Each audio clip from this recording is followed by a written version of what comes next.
Voting is the most violent act someone can commit in their lifetime. This little noted anomaly about voting is directly related to the idea that the state derives its authority from the consent of the governed.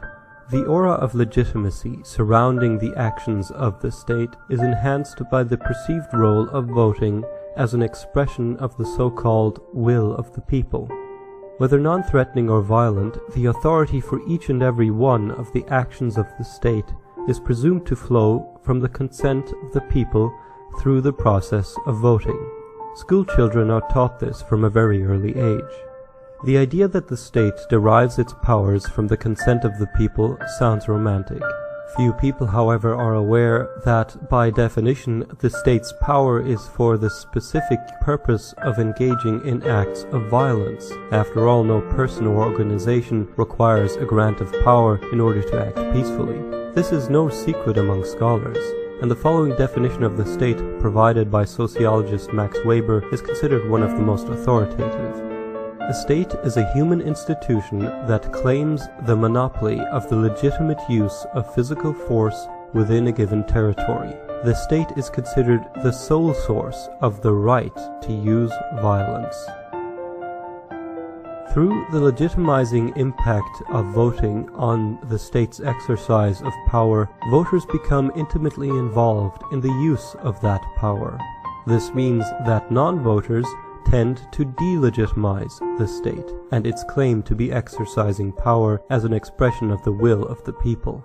So if no one or very few people voted, the state could not profess to be empowered to act as an agent of the people's will. Without the protective cover provided by voters, the state would have no pretense to act as anything more than a gang of thugs. The actions of the state and the voters who legitimize them are linked together, and voters are at the minimum spiritually involved in every act engaged in by the state, including all violent acts. This involvement in the state's violence isn't tempered by the otherwise peaceful day-to-day life of a voter. Through the act of voting, a person integrates the violence of the state into their life. This is true for people who did not vote for a winning candidate as well as for those who did. It is even true for those who voted for candidates who were explicitly against the particular policies of a winning candidate. What legitimizes the state to act in their name is not who or what they vote for. It is the participation in the motions of an election. It is the act of voting itself. This means that the violence perpetrated by any one person pales in comparison to that which is authorized to be inflicted through the state in the name of those who vote. The combined ghoulish violence of every serial killer in American history cannot match the violence of even one of the violent actions committed by the state as the people's representative. A prominent example of this are the economic sanctions imposed in Iraq after the Gulf War in 1991. These sanctions prevented Iraq from rebuilding its destroyed sanitation, water, and electrical power infrastructure that had been specifically targeted and destroyed by the US military. Supported and enforced by the United States, these sanctions were credited by UNICEF and other organizations with contributing to the gruesome deaths of an estimated 3,000 to 5,000 children every month for over 8.5 years. All voters share in the state's contribution to the needless deaths of these children caused by disease and starvation. Over 500,000 innocent children in Iraq perished in the years after the first Gulf War, and the hands of every voter in the United States are covered in their blood. The same dynamic of voter responsibility for state atrocities is true of the many hundreds of civilian deaths caused by the bombing of cities in Yugoslavia in 1999.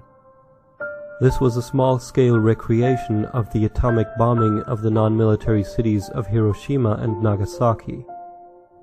Hundreds of thousands of innocent women, children, and old people were killed through the initial bomb blasts and the long-term effects of radiation exposure.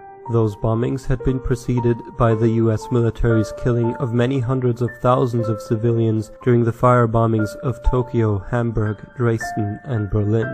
All of those people were killed in the name of voters by the Roosevelt administration, which they had elected in 1944 by a landslide.